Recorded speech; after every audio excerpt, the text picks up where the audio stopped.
today. Sharon Chen will present the last presentation of the morning, and this is the Mycology Journals in Publishing. She's editor, which journal is she editor? So she's the editor of Medical Mycology, which is the Isham journal that Arinluk was just referring to. So she also has a pre-recorded lecture. When that is over, we will direct questions to our three panelists. Okay, thank you. Hello, everyone. My name is Sharon Chen, and I'm an ID physician and clinical microbiologist at Westmead Hospital in Sydney, Australia. I'd like to thank the MSG committee for having me on board and has given me this thorny topic of publishing in medical mycology and the path forward. So this is part philosophical talk and part talk on my own perspective. These are my disclosures. So I will need to disclose that I am the microbiology editor in our local RAG, the Pathology Journal, which is a microbiology and other discipline pathology focused journal, and also the editor-in-chief of Medical Mycology since late 2020. So publishing in mycology, a real Pandora's box. How can we look at it? Well, we can look at it from the perspective from the authors, perspective of the journal, and I thought I'd just add my experience as a very inexperienced editor-in-chief in medical mycology, with thanks to Professor Carl Clemens, the previous editor-in-chief, who really took my hand and was a shepherd in my early months at this journal, and also acknowledged staff at Oxford University Press.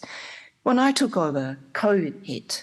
One might wonder what that is now, but it certainly made things difficult for the journal in terms of staff, in terms of resources, and in terms of reviewers as well. So from the author's perspective, what do they want?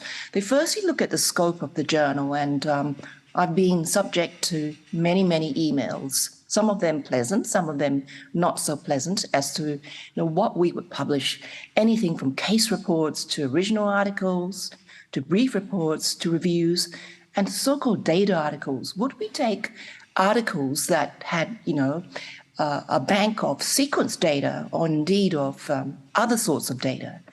And thesis introductions, would they take a scholarly review of a topic that was the first chapter of their thesis? The second thing the authors look is the impact factor. And naturally, medical mycology and most mycology journals cannot compete with the New England or Lancet ID or Nature and Science. So it's something that we need to be aware of. There are all sorts of peer pressure and employment demands on authors, particularly for junior authors. And in terms of that, the turnaround times, access to so-called advanced prints, preprints, and now preprints, and how the journal handles unpopular decisions is very important, because preprints or advanced access often make a difference whether a young author secures employment or not. What is the journal's competitive edge versus other disciplines of microbiology? So how would a journal like Medical Mycology compete against something like the Journal of Antimicrobial Chemotherapy, Clinical Microbiology, Infection, and other general microbiology journals? And that often influences the country of origin of the manuscripts. And out of interest, I show you this. So this is for 2021 and 2020, the top 6 countries for submissions of articles in medical mycology were Brazil, followed by China, India, and the US. Europeans constituted a minority of submissions. And, to my embarrassment, Australia, New Zealand, and Japan. There was a dearth of submissions from Africa. This may be influenced by other factors. Impact factor and rank. So 2014, 2013 started about just over 2, slowly crept up, and in 2021, it's finally settled at 3.797. So under 4, but certainly an improvement from the earlier years. And I accept that this depends on how you calculate the impact factor, but we are hoping that it will remain stable and slowly move towards an upward trajectory. There are ways of doing this, and that might be the topic of another talk, but I will outline some of the initiatives that we have taken. What about the scope? So medical mycology and most medical mycology journals do not take articles about drug discovery, new drugs, particularly in the early stages and experimental agents, because you open yourself to all sorts of agents coming in and alternative treatments. Should we be rethinking that approach? There are grey areas such as protozoa that are almost fungi, algae that are almost fungi versus the true fungi. We currently do not take anything apart from true fungal infections. Then there's a whole area of genomics and metagenomics. And we accept that many submissions on these topics do not come to mycology journals, but to genomic type journals where the impact factor is much higher and the readership is different. But I guess it depends on whether the article has a clinical perspective, whether it describes an outbreak or not, as opposed to a more methodological description and workup of a method to determine the genomics of a particular fungus. From the perspective of the journal, there are journal metrics that one looks at. The number of submissions, so the more the better. The types of submission, reviews versus original articles. The turnaround time to the first decision, to the final decision. What are the rejection rates? What is missing from the scope of the journal? So I can say that for medical mycology, we have a dearth of genomic type articles. We have a lot of clinical articles, diagnostic articles, and kind of new drug articles in the more mature stages of development. Impact factor, how do we increase that? How do we promote the journal? And how do we increase awareness of the journal? And how do we increase the reviewer and editorial board resources? Very difficult in the last 3 years in my experience.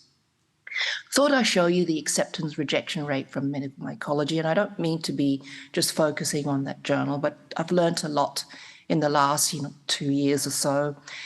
Brief reports, original articles, and review articles, you can see the rejection rates sitting around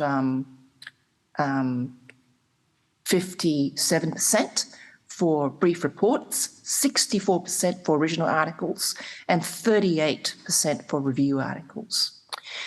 In summary, the 2021 rejection rate for all article types was 84.3%. Is this too high? Is this too low? Well, I think the most important criteria is that the article must be of sufficient quality to be published in the journal, and every rejection is reviewed at great length and agonized over before the final rejection letter is sent, unless there's an obvious reason for the article to be rejected. This is the average time from submission to first decision. And here we have, this is a hypothetical situation, brief reports, 29 days, letters, which we no longer accept, 22 days, original articles, 32 days, review articles by invitation, 63 days, and supplement articles, 29 days. Supplements are generally abstracts from conferences or invited supplements from, say, WHO submissions or other learned societies. And I know the average time from submissions don't look too bad, but in the last 2 years, they blew out because of the time poor factors from reviewers. Sometimes they would accept to review a paper, and finally something would happen and they would not be able to submit for review in time. And certainly time poor factors from the editors themselves and from myself. No excuse, I know.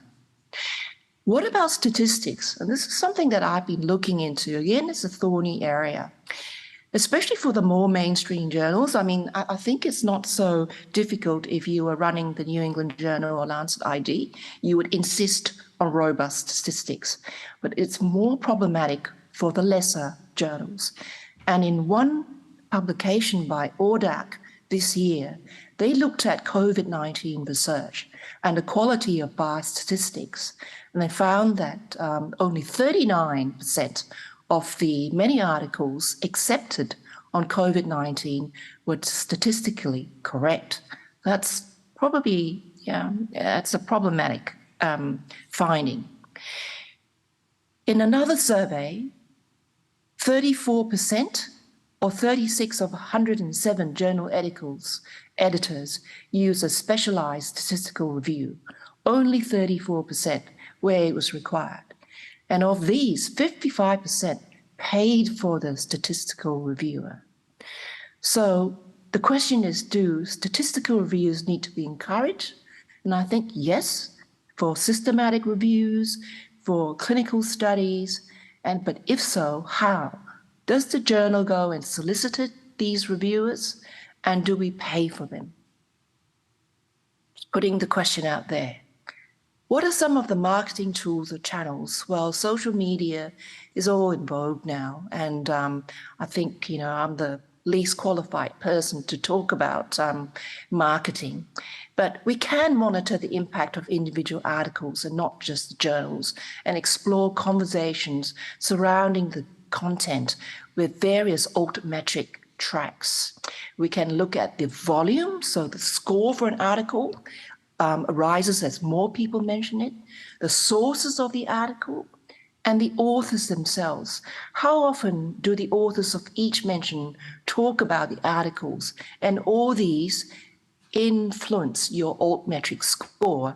And I really thank OUP for devoting a lot of time looking at this marketing approach.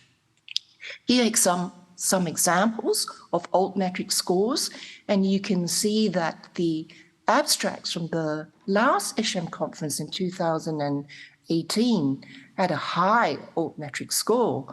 So these are supplements. Should medical mycology be looking at more supplements, such as the MSGERC meeting?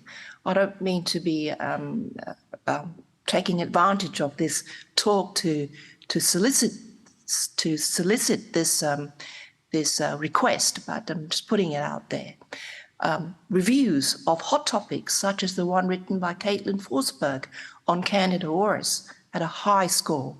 So and so forth. False negative diagnostic areas, dishwashers, major source of human opportunistic yeast-like fungi, article on isavuconazole, and so on and so forth. Coming for 2021-22 to increase visibility, we have renewed our contract with OUP for 5 years because they're doing such a good job. Medical mycology will go online only, so 12 issues a year. Uncorrected proofs are now online under advanced access. We have resisted the temptation to go into the preprint, so articles that are not peer reviewed to be online, even though some journals have done this. And we have looked at ways of increasing awareness and impact factor. And one, kind of soft approach is to actively solicit reviews. And a new reviews editor has been appointed, Runodhar Chowdhury, and we hope to give you an update about this in due course. Scope, does it need to change? Should we make it more clinical or non-clinical? Have a mix? What is missing? I've already talked about genomics, maybe more on modern diagnostics. Reviews have talked about. Should it have a One Health focus or increase One Health focus? And how do we attract subspecialty expert areas to more mainstream mycological journals? So again, I've asked a lot of questions and provided no answers. Marketing goals. These are well known to everyone. How do we raise the profile of the journal? Conferences are an integral part of the marketing strategy. So we look at the major professional congresses, pathology meetings, ACMID, ACE and Microbe, ID Week, and certainly this year, again, we're looking towards ISHAM, have a stall up, ID Week, and MSGERC at this meeting. And these are the various marketing tools, Twitter, Facebook, and OUP also has a blog, and I would invite all of you to download the app and contribute to this blog. So in conclusion, I think any mycology journal must evolve with the times. Collaboration is even more important amongst individuals, amongst the societal pillars of mycology, namely MSGERC, CDC, ISHAM, ECMM, even the Australia and New Zealand Mycosis Interest Group, and all those in Latin America and South Africa. The goal is the furthering of science, and that should be the primary consideration. So I look forward to collaboration and invite everyone to send their next paper they write to medical mycology. Thank you very much.